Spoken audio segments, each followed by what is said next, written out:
மதிப்புமிகு மகளிர் திட்டம் 60 வயசு வரைக்கும் இருக்கிற பெண்களுக்கு, இதில் கவர்மெண்ட் எம்ப்ளாயீஸுக்கு கிடையாது. பெண்கள் பாதுகாப்பு படை, அண்ணன் சீர் திட்டம், இதற்கு எத்தனை வர போகிறாங்க, இந்த தங்கங்களுக்கு எத்தனை அண்ணி வர போகிறாங்க, அதெல்லாம் இனிமேல் தான் இவர் சொல்லுவார். அது இன்னும் சொல்லலை இருக்காது. ஏதோ எழுதி கொடுத்துருக்காங்க, டபக்குன்னு ஸ்டேஜில் வந்து படிச்சுட்டீங்க. நல்ல வழியாக இந்த பேப்பரை வச்சு படிச்சதுனால அவங்களுக்கு தெரிஞ்சு போச்சு. எல்லாருக்கும் வணக்கம். உலக மகளிர் தின வாழ்த்துக்களை நான் ஆரம்பத்திலேயே தெரிவிச்சுக்கிறேன். இன்னைக்கு இந்தியாவில் இருக்கக்கூடிய அனைத்து மகளிருக்கும் நம்முடைய பாரத பிரதமர் மோடி மிக அருமையான ஒரு பரிசை ஒரு நேரத்தில் கொடுத்துருக்காரு. இது சாதாரணமாக எல்லாருக்குமே இந்த சிந்தனை வராது. நீங்கள் வாங்குகிற கேஸ் சிலிண்டருக்கு ஒரு சிலிண்டருக்கு 60 ரூபா விலை ஏற்றி கொடுத்துருக்காரு உங்களுக்கு. ஸோ இதுக்கு ரிட்டர்ன் கிஃப்ட், யார் நமக்கு ஒரு பரிசு கொடுத்தாலும் அதுக்கு ஒரு ரிட்டர்ன் கிஃப்ட் கொடுக்கணும் இல்லையா? அதை வரப்போகின்ற தேர்தலில் இதுக்கு என்ன ரிட்டர்ன் கிஃப்டோ அதை நீங்கள் கொடுத்துருவீங்க. ஏனென்றால் பிரதமர் மோடி அவர் 2029 எலெக்ஷனை மட்டும்தான் மனசில் வச்சுருக்காரு. தவிர அவருக்கு இப்போ தமிழ்நாட்டில் நடக்கிற எலெக்ஷன்லலாம் பிஜேபியெல்லாம் ஜெயிக்கணுங்கிற எண்ணம்லாம் இருக்கிற மாதிரி தெரியல. போர் நடக்குது, விலை ஏற்றிட்டேன், எல்லாத்துக்கும் விலை ஏற்றுவீங்க. எப்போ விலை இறக்குவீங்க? எதையாவது இறக்கியிருக்கீங்களா? ஒன்றுத்தையும் இறக்கலை. சரி விடுங்க. இப்போ அவரை பற்றி பேசினவுக்கு என்ன? ஏன்னா தமிழ்நாட்டில் எப்படியும் பிஜேபி கூட்டணிக்கிறது ஜெயிக்கவே முடியாத ஒன்று. அதுக்கு பிறகு தான் நான் ஆட்சி அமைக்கிறது. இப்போ அந்த வரிசையில் தமிழ்நாட்டில் இன்னொரு மிக பிரபலமான ஒரு பார்ட்டி தயாராக இருக்குது. நேராக கோட்டைக்கு போகிறதுக்கு ரெடியாக இருக்கக்கூடிய பார்ட்டி வெற்றி கழகம்னு பேரை வச்சு இக்கே போடாமல் ஆரம்பித்த கட்சி அது. தமிழக வெற்றி கழகம். நடிகர் விஜய் அவர்கள் தலைமையில் ஆரம்பித்த கட்சி அது. அது பனையூர் கட்சி அது. இப்போது அந்த கட்சியில் நேற்றுக்கு திடீர்னு அவர் மகளிர் தினத்துக்காக பயங்கரமான சில அறிவிப்புகள்லாம் விட்டு அது சில பத்திரிகையில் தலைப்புச் செய்தியாகவே வர அளவுக்கு வந்திருக்கு. ஏன்னா சிலது நடக்கும் நடக்காதுன்னு தெரிஞ்சு போடுறதுன்னு ஒன்று இருக்குது. வருதோ வல்லியோ அண்ணன் சொல்கிறார்ல அப்படின்னு சொல்லி மகளிருக்காக உரிமை தொகை 1000 ரூபா டிஎம்கே கொடுத்த பொழுது இந்த எல்லாருமே இந்த தற்கூரிகள் எல்லாம் கத்தித்துங்க. ஐயோ எங்களுக்கு ஒன்றும் ஓசி பண்ண வேணாம், எங்களுக்கு ஓசி பண்ண வேணாம், எங்களுக்கு ஓசி போனோம். உங்கள் வாழ்க்கையே ஓசியில் தானே நடக்குது. அப்பா அம்மா காசில் தானே நீங்களே வாழ்க்கை நடத்துகிறீங்க. அதை விடவா உங்களுக்கு ஓசி பணம்? உங்களுக்கு ஒன்றும் கொடுக்குறதா யாரும் சொல்லலையே. உழைச்சி சம்பாதிச்சு இது மாதிரி தருதல்கள்லாம் பெற்று ரோட்டில் விட்டுருக்கிற பெற்றவங்க பாவம் அவங்க மனசு கஷ்டப்படுமேங்கிறதுக்காக ஸ்டாலின் அவர்கள் திமுக அரசு கொடுத்துருக்கு இல்லையா? அன்றைக்கி காய்ச்சி மூச்சுன்னு கத்திட்டு வேணாங்கீனா அப்படிலாம் கத்திட்டு இப்போ என்னன்னா விஜய் அப்படியே ஆளுக்கு 2500 ரூபா கொடுப்பாரு. அவர் 12 திட்டமும் என்னமோ கொடுத்துருக்காரு போல இருக்கு.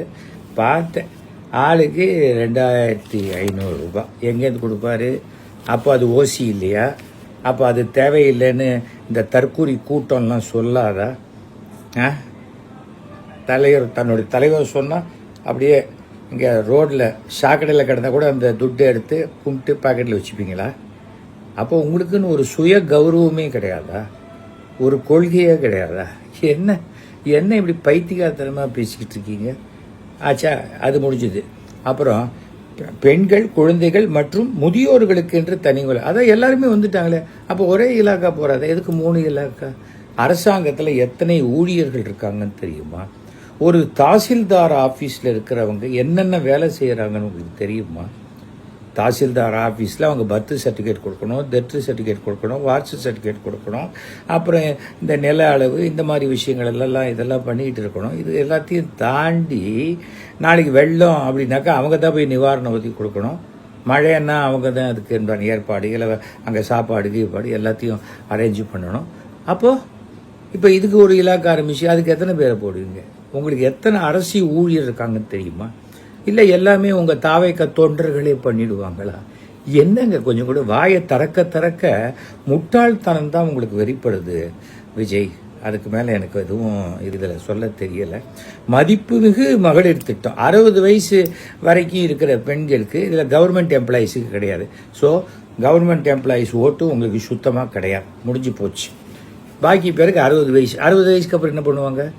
ஒன்றுமே கிடையாது அவங்களுக்கு, வாழக்கூடாதா 60 வயசுக்கு மேலே? அப்படி பார்த்தா உங்களுக்கே இன்னும் 10 வயசு தான் இருக்குது இல்லையா? யோசிச்சு பாருங்கள், என்ன பண்ணுவீங்க? ஒரு திட்டத்தை அறிவிக்கிறதுக்கு முன்னாடி அது ப்ரோஸ் அண்ட் கான்ஸ், அது ஐஏஎஸ் ஆஃபீஸர்ஸு இவங்களெல்லாம் வச்சு பண்ணணும், புரியுதா? செங்கோட்டையன், அப்புறம் இப்போ புஷி ஆனந்த், லாட்ரி டிக்கெட்டு அவர் பேர்ன ஆதவ், இவங்களெல்லாம் வச்சு பண்ணினீங்கன்னா ஒரே நம்பரில் 3 டிக்கெட் அடிக்கிறவங்கலாம் இருக்காங்க லாட்ரியில், அதெல்லாம் இருக்காங்க. ஜனங்களை லாட்ரி அடிக்க வைக்கிறதுக்கு பேர் தான் லாட்ரி டிக்கெட். அதுதான் அது, அவங்களெல்லாம் வச்சு பண்ணால் இந்த மாதிரி தான் வரும். அப்புறம் இதுக்கு அடுத்தது பார்த்திங்கன்னாக்கா 3வது வச்சு 4வது பாயிண்ட் என்ன வச்சுருக்காங்க? பெண்கள் பாதுகாப்பு படை, அண்ணன் சீர் திட்டம் 4வது. நம் தங்கைகளின் திருங்கத்துக்காக அவர் இந்தியா முழுக்க தங்க இருக்காங்க. ஆனாச்சா அந்த தங்கைங்களுக்கெல்லாம் நாத்தனார், அவங்க தான் நாத்தனார். இவருக்கு எத்தனை வர போகிறாங்க, இந்த தங்கங்களுக்கு எத்தனை அண்ணி வர போகிறாங்க, அதெல்லாம் இனிமேல் தான் இவர் சொல்லுவார். அது இன்னும் சொல்லலை. இப்போ இருக்கிற ஒரு அண்ணியும் அவர் விலைக்கு வச்சுட்டாரு, அதனால் அதை பற்றி இவர் சொல்லலை. அதில் 8 கிராம், அதாவது கிட்டத்தட்ட 1.25 லட்சம் ரூபாய்க்கு ஒருத்தருக்கு கொடுப்பாங்களாம் கல்யாணம் பண்ணும்போது. அது எத்தனை கல்யாணம் பண்ணிட்டாலும் உண்டுங்கிறது சொல்லலை. ஏன்னா தலைவன் வழி தானே தொண்டர்கள் வழி, அது சொல்லலை அவர். அப்புறம் பட்டுச்சேலை, தரமான பட்டுச்சேலை. அப்போது தங்கம் மாத்திரம் தரமாக இருக்காதா? நிறைய செம்பு கலந்துருவீங்களா? அது ஏன் தரமான தங்கம்னு போடவே இல்லை? அப்புறம் காமராஜர் கல்வி திட்டத்தின் மூலமாக இடைநிற்றல் குழந்தைகளை, அதுக்கு அப்பா அம்மாவுக்கு 15,000 ரூபா பணம் கொடுக்குறீங்க. சரி, பசங்க பள்ளிக்கூடம், உங்களுடைய ரசிகர்கள் தான் ஒத்த கூட பள்ளிக்கூடமே போகிறது இல்லையா? மரத்து மேலே குரங்கு மாதிரி அணில் மாதிரி தாவிட்டு தானே இருக்காங்க. அவன் படிக்கிறதுக்கு நீங்களே ஒழுங்காக படிக்கலையே. உங்கள் அப்பாவே அன்றைக்கி சொன்னார், அவன் காலேஜ் காம்பவுண்ட் வாலில் தான் உட்காந்துருப்பான்ட்டு சொல்கிறாரு ரவி பெர்னாட்லாம் அப்படின்னு சொன்னார். நீங்கள் எப்படி படிக்க வைக்க போகிறீங்க? காமராஜருக்கெல்லாம் படிக்க வாய்ப்பு இல்லை, கலைஞருக்கு படிக்க வாய்ப்பு இல்லை. ஆனால் அப்பா சம்பாதிச்ச பணத்தில் கஷ்டப்பட்டு ஃபீஸ் கட்டின செவுத்துக்கட்டையில் உட்காந்துக்கிட்டு அப்படியே ரவுடித்தனம் பண்ணுறவங்களுக்கு எப்படி அடுத்த தலைமுறையை நல்லா கொண்டு வரணுங்கிற எண்ணம் வரும்? அது உங்களுக்கு வரத்துக்கு வாய்ப்பே இல்லை. இதெல்லாமே உங்களுக்கு தெரிஞ்சு போட்ட விஷயமா இருக்காது. ஏதோ எழுதி கொடுத்துருக்காங்க, டபக்குன்னு ஸ்டேஜில் படிச்சுட்டீங்க. நல்ல வழியாக இந்த பேப்பரை வச்சு படித்ததுனால அவங்களுக்கு தெரிஞ்சு போச்சு. இது ஒரு அவுட்டான விஷயமா? 15,000 ரூபாய் அனைத்து பஸ்லேயும் இலவச பயணம் பெண்களுக்கு. இதே தான் உங்கள் தருதலை கூட்டம் கத்திச்சு. எங்களுக்கு ஓசி பஸ் வேணாம். என்ன ஓசி பஸ் வேணும்? இப்போ ஏடிஎம்கே ஆம்பளைங்களுக்கும் கொடுக்குறேன்றாங்க. நீங்கள்லாம் இனிமே தான் கொடுக்க போகிறீங்க. ஆல்ரெடி கிட்டத்தட்ட எத்தனை கோடி மக்கள் தமிழ்நாட்டில் இலவசமாக பயணம் செய்ய திமுக அரசு கொடுத்துருச்சே. என்னமோ அந்த நம்மளுடைய அந்த ரேம்ப் வாக்கு, அது என்ன பார்த்து தான் ஸ்டாலின் பண்ணுறாரு, என்ன வச்சு தான் ஸ்டாலின் சார் துண்டை சொத்துறாரு, இப்படிலாம் அல்பமாக நீங்கள் யோசித்து என்னமோ ஸ்டாலின் சார் காப்பி அடிக்கிறார் அப்படிங்கிற மேலே நீங்கள் பேசணுன்னு உங்களுக்கு உடனே ஸ்டாலின் பதில் சொல்லுவார்ல, தம்பி விஜய் நான் அப்படி இல்லைன்னு. இதை பாருங்கள், உங்களை ஒரு முடிய அளவுக்கு கூட அவர் பொருட்படுத்தவே மாட்டார், புரியுதா? நீங்கள் வாழ்க்கை முழுக்க நினச்சா கூட உங்களுக்கு திரு ஸ்டாலின் தமிழக முதலமைச்சர் பதில் சொல்ல மாட்டார். வண்டு முருகன் மாதிரி யாராவது வேணால் உங்களுக்கு யாராவது பேசிகிட்டு இருக்கலாமே தவிர நீங்களே பெருமைப்பட்டுக்கலாம் இல்லையா? அதெல்லாம் ஒரு நடக்கவே நடக்காது. நீங்கள் இதுக்காக வேணாலும் கொஞ்சம் ஓவராக என்ன சொல்கிறது, தூங்கலாம், அழலாம், தனியாக உட்காந்து புலம்பலாம். அதுக்கு மேலே நான் எதுவும் சொல்ல தயாராக இல்லை. இது பஸ்ஸு இது உங்கள் திட்டமே கிடையாது, ஆல்ரெடி நடந்து கொண்டிருக்கும் திட்டம் தான். ஓகே, இப்போ திரு திமுகவில் திரு ஸ்டாலின் அவர்கள் இந்த ஜெயிச்சு வந்தோடனே 2,000 ரூபா கொடுக்க போகிறேன்ட்டாங்க. நீங்கள் 2,500 ரூபாங்கிறது பேப்பரில் தேன் எழுதி நாக்கில் தடவுற மாதிரி. அவர் என்ன பண்ணுறாரு, ஒரு ஸ்பூன் தேனையே நாக்கில் கொடுக்குறாரு. புரிஞ்சுக்காங்க. ஓகே, நீங்கள் என்ன ஆசைப்படுறீங்க? நீங்கள் நீங்கள் தான் வரப்போகிறது இல்லையே, அதனால் இதை விட்டுருக்கு, இதுவும் அவுட்டு. அப்புறம் இது பெண்கள் பாதுகாப்பு. தமிழ்நாட்டில் 10 கோடி ஜனங்க இருக்காங்க. இந்தியாவிலேயே பெண்களுக்கு எதிரான குற்றங்கள் எந்தெந்த மாநிலத்தில் நடக்குது தெரியுமா? பிஜேபி ஆளுகின்ற மாநிலத்தில். ஏன் அதை பற்றி வாயை திறக்க மாட்டேங்கிறீங்க? அப்படியே ஒரு பிளாஸ்திரி போட்டு வச்சுருக்கீங்க இல்லையா? என்ன காரணம்? உங்கள் மேலே இருக்கிற கேஸு, இன்கம் டேக்ஸ் கேஸு, பாக்கி பிரச்சனை, நீங்களே சிபிஐக்குள்ளே போய் அந்த உங்களுடைய கழுத்தை நீங்களே உள்ளே விட்டு மாட்டிக்கிட்ட அந்த 41 பேர் இறந்த கேஸு இதெல்லாம் இருக்குது. அதனால் வர கோளாறு தானே இது. என்ன பண்ண முடியும்? அதுக்காக தானே நீங்கள் பேசிகிட்டு இருக்கீங்க இப்படியெல்லாம். இது என்ன ஷேர் ஆட்டோவில் எல்லாத்துலேயும் பட்டன் வைப்பீங்களாம். பட்டன் வச்சா அந்த பட்டனை யார் அமுக்குறது?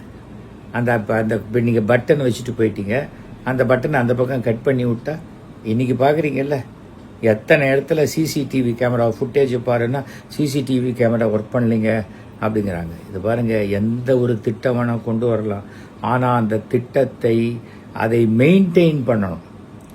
மெயின்டைன் பண்ணுறதுங்கிறது இருக்கு இல்லையா, சர்வீஸ். அதுக்கு இந்தாமல் நான் திட்டமே சொல்லலையே. இதுக்கு எத்தனை பேர் தேவைப்படும்? ஏன்னா இது என்ன சினிமாவா? சங்கர் படத்தில் வரும், ஒரே நாளில் 40,000 பேருக்கு டிஸ்மிஸல் ஆர்டர் டைப் பண்ணி கொடுப்பாங்க. ஒரு டைப்ரைட்டரில் எவ்வளோ நேரம் டைப் பண்ண முடியும்? ஒரு பேஜ் டைப் பண்ணுறதுக்கு. ஜெராக்ஸ் காப்பி எடுத்தாலே கிட்டத்தட்ட 3/4 நாள் ஆகிடும். 45,000 பேருக்கு டிஸ்மிஸல். அது கையெழுத்து வேற போடணும் இல்லையா? எத்தனையோ இருக்குது. இது ஓகே, இதுவும் அப்படி தான். திறந்த வெளியில் வெளிச்சமே தான் இருக்கணும், இருட்டே இருக்கக்கூடாது. அப்படின்னு என்ன பண்ணணும் தெரியுமா? ஒன்றே ஒன்று பண்ணலாம். நீங்கள் சூரிய பகவானுக்கு வேண்டிக்கிட்டு ஒரு யாகம் பண்ணிட்டு 24 மணி நேரமும் சூரியன் இருக்கிற மாதிரி, வெளிச்சம் இருக்கிற மாதிரி பண்ணிடுங்க. அங்கேயும் சில புதர் ஏதாவது இருந்தால் அந்த இடத்துல லேசாக இருட்டாக இருக்கும்.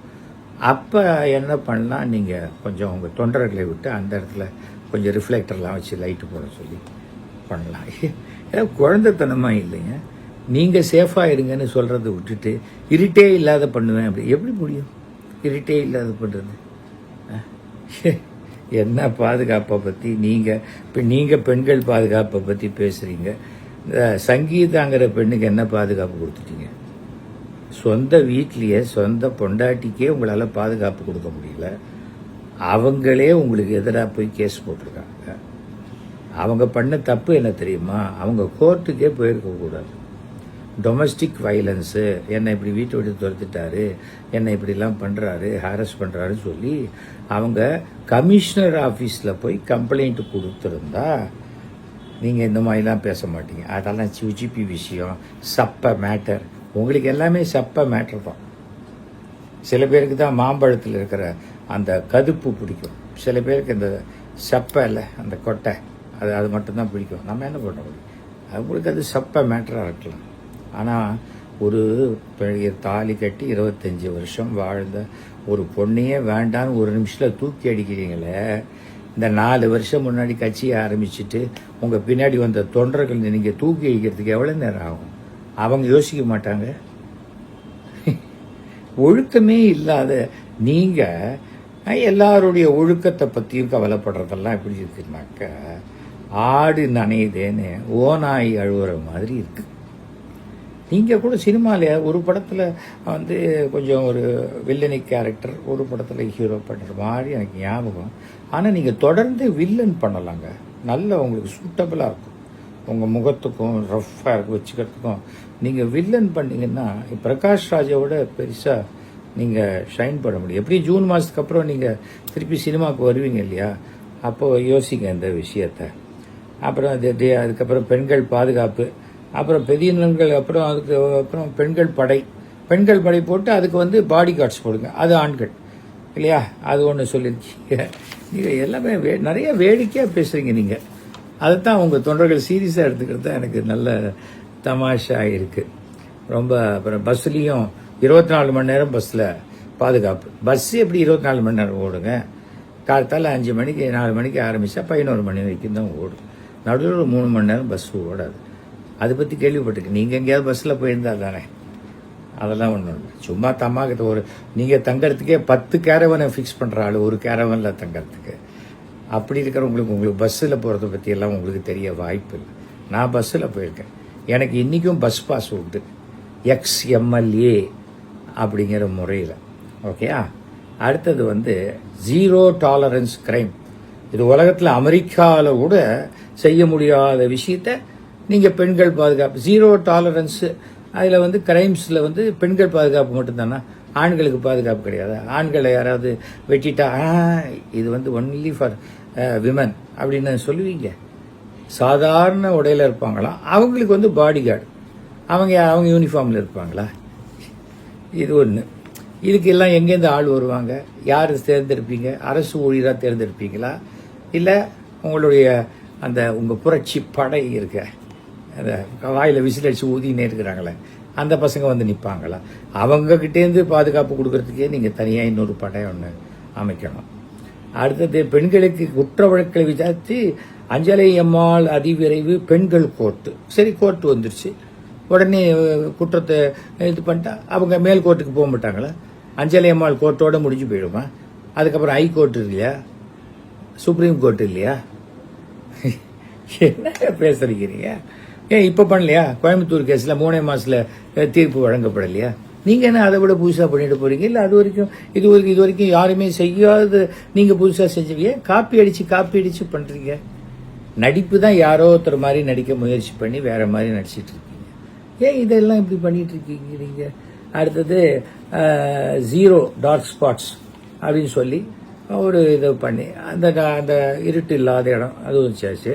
பெண்களுக்கு மிகவும் தேவையான நாட்களில் வந்து பொது ரேஷன் கடை எல்லா இடத்துலையும் வந்து விலையில்லாத சானிட்டரி நாப்கின் நீங்கள் கொடுப்பீங்க.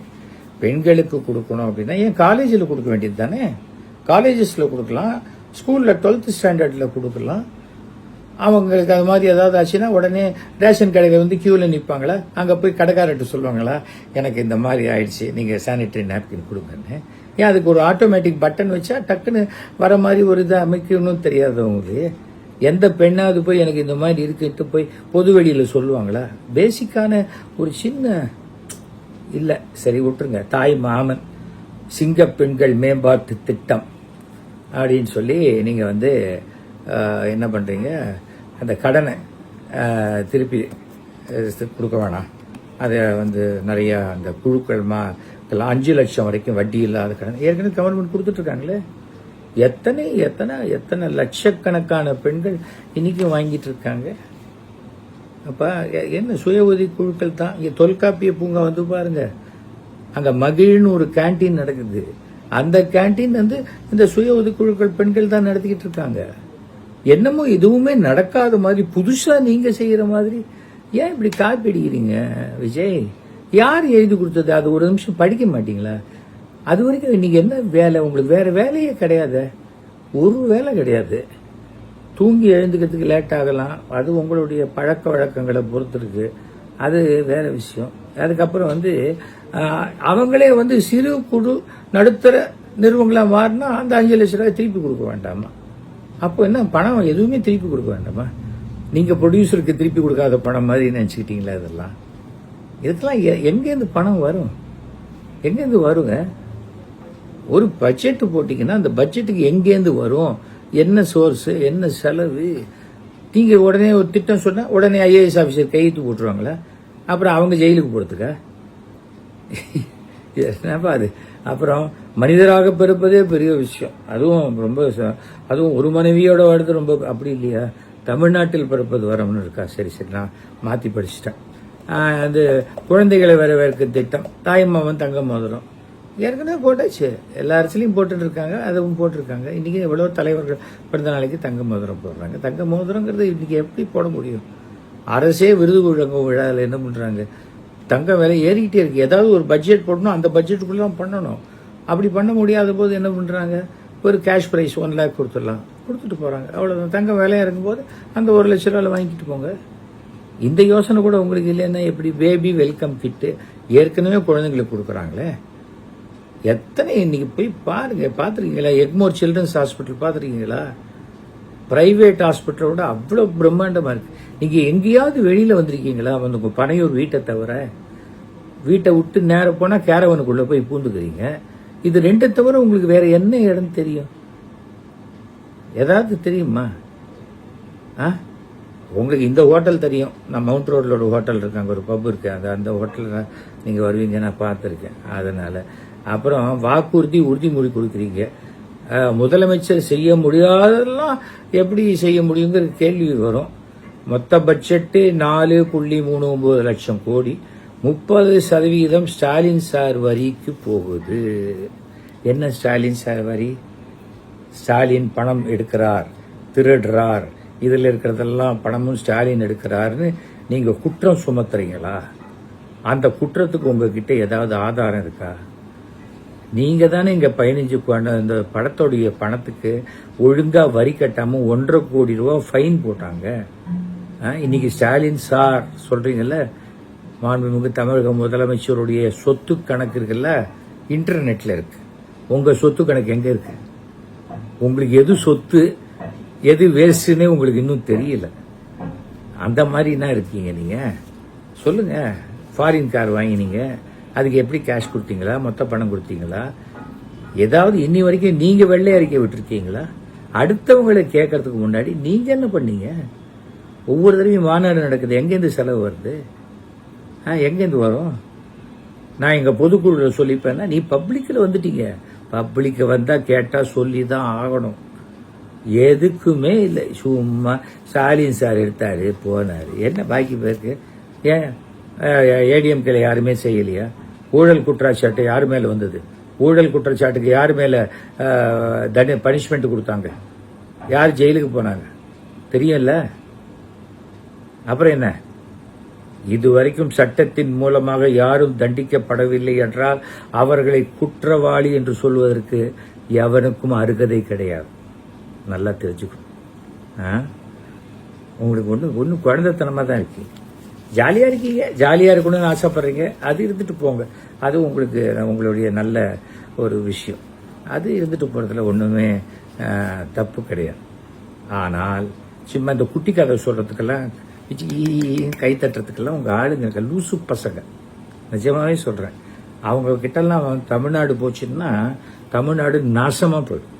தமிழக வெற்றி கழகத்தின் கையில் என்றைக்காவது ஒரு நாள் அது நடக்க வாய்ப்பே இல்லை. அது கனவுல நடந்தா கூட அந்த கனவுல தமிழ்நாடு டிசாஸ்டர் ஆயிடும். ஏனென்றால் பூஜ்யம் நீங்க அரசியல்ல. சினிமாவில் நடிப்பை தவிர வேற எதுவுமே உங்களுக்கு தெரியாது. நீங்க ஏதாவது படம் டைரக்ட் பண்றீங்களா? எங்கேயாவது ஒரு எடிட்டிங்ல போய் உட்காந்துருக்கீங்களா? எங்கேயாவது பார்த்துருக்கீங்களா? என்ன தெரியும் உங்களுக்கு? ஏதோ தெரிஞ்ச மாதிரி யாரோ எப்போ நீங்க பெத்த அப்பா அம்மாவையே மதிக்கலையோ நீங்க ஒரு பூஜ்யம் வாழ்க்கையில வேஸ்ட்.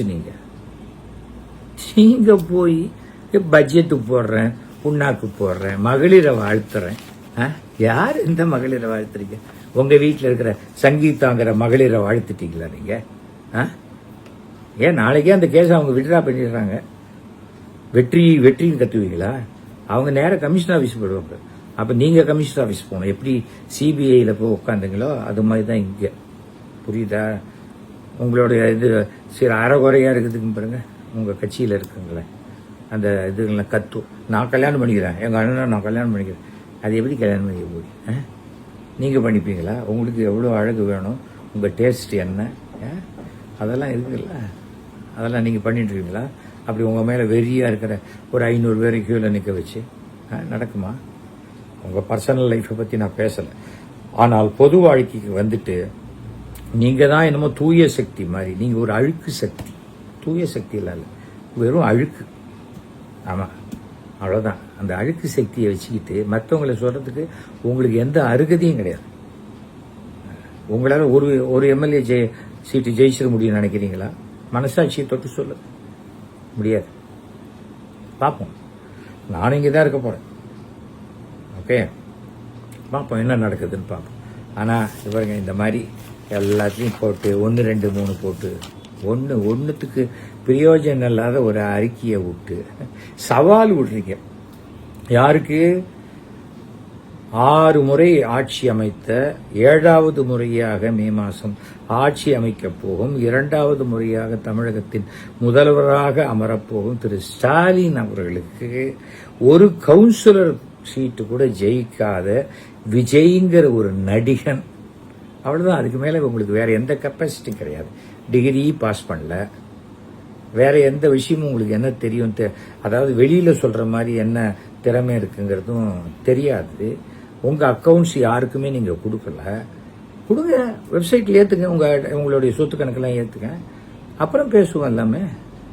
இன்னும் யாரும் உங்களுக்கு பதில் சொல்ல ஆரம்பிக்கல. நான் ஏன் பேசுகிறேன்னா, நான் தமிழ்நாட்டு மேலே இருக்கிற அக்கறையில் பேசுகிறேன். புரியுதா? உங்கள் ஆளுங்களுக்கெல்லாம் பேசுறதுக்கு நான் தயாரில்லை. எனக்கு இருக்கிற திறமையிலேயே ஒரு 75% உங்களுக்கு கிடையாது. நான் 53 தடவை ரத்தம் கொடுத்துருக்கேன், நீங்கள் கொடுத்துருக்கீங்களா? நான் 600 அனாதை பிணங்களை அடக்கம் பண்ணியிருக்கேன், நீங்கள் பண்ணியிருக்கீங்களா? சொல்லுங்கள். நான் எத்தனையோ விஷயங்கள், நான் நல்ல விஷயங்கள் பண்ணிட்டு தான் இருக்கேன். www.svshekhar.com போய் பாருங்கள். ஓகே, 17 முறை வாழ்நாள் சாதனையாளர் விருது வாங்கியிருக்கேன். வாழ்க்கையில் 4 டாக்டரேட் பட்டம் வாங்கியிருக்கேன். உங்களை சந்தோஷப்படுத்துகிறாமேன்னு நீங்கள் அந்த கூட்டணிக்கு வந்துடுவீங்க நினச்சி யாரோ 2 டிஎம்டி யூனிவர்சிட்டி உங்களை கூப்பிட்டு ஏதோ டாக்டர் சர்டிஃபிகேட் கொடுத்தாங்க. டாக்டர் சர்டிஃபிகேட்னு சொல்ல முடியாது, அது டாக்டரேட் கொடுத்தாங்கன்னு வச்சுக்கலாம். அது ஏதோ டாக்டர் சர்டிஃபிகேட் மாதிரி தான், அது ப்ரிஸ்கிரிப்ஷன் மாதிரி ஏதோ நினச்சி கொடுத்துட்டாங்க. அது இந்த மாதிரி இருக்கும்பொழுது நீங்கள் சிஎம் ஸ்டாலின் சார் அப்படின்னா உடனே என்ன தம்பி சொல்லுப்பா அப்படின்னு வருவார் நினச்சிங்களா? அவர் அதான் அன்றைக்கே சொன்னேன்னு, முதலமைச்சர் ஸ்டாலின் கணுக்கால் உயரம் கூட நீங்கள் அரசியலில் கிடையாது. You are going to be a very big spoiler in this election. You will never win. இது சாபம் இல்லை, என்ன நடக்க போகுதோ அதைத்தான் சொல்கிறேன். ஓகேயா? பார்ப்போம், நீங்கள் எப்படி வாய் திறக்காதையாக இருக்க போகிறீங்க. இது மாதிரி எழுதி கொடுக்குறதையும் படிப்பீங்க. நான் சும்மா இருப்பேனா? எனக்கும் 2ல் சனி, நானும் பூச நட்சத்திரம், கடக ராசி தான். ஆனால் எனக்கு திசை வேறு. ஓகே, உங்கள் திசை வேறு. ஓகேயா? யார் திசை எப்படி இருக்கும், காற்று எந்த திசை அப்படிங்கிறத பார்ப்போம். இதை பார்த்துக்கிட்டு இருக்கிறவங்க நான் பேசுனது நியாயமாகவும் சரியாகவும் இருந்தால் 9841023545 எனக்கு ஃபோன் பண்ணுங்கள். பாக்கி பேர் தயவு செஞ்சு எனக்கு ஃபோன் பண்ணாதீங்க. அனைவருக்கும் நன்றி, வணக்கம்.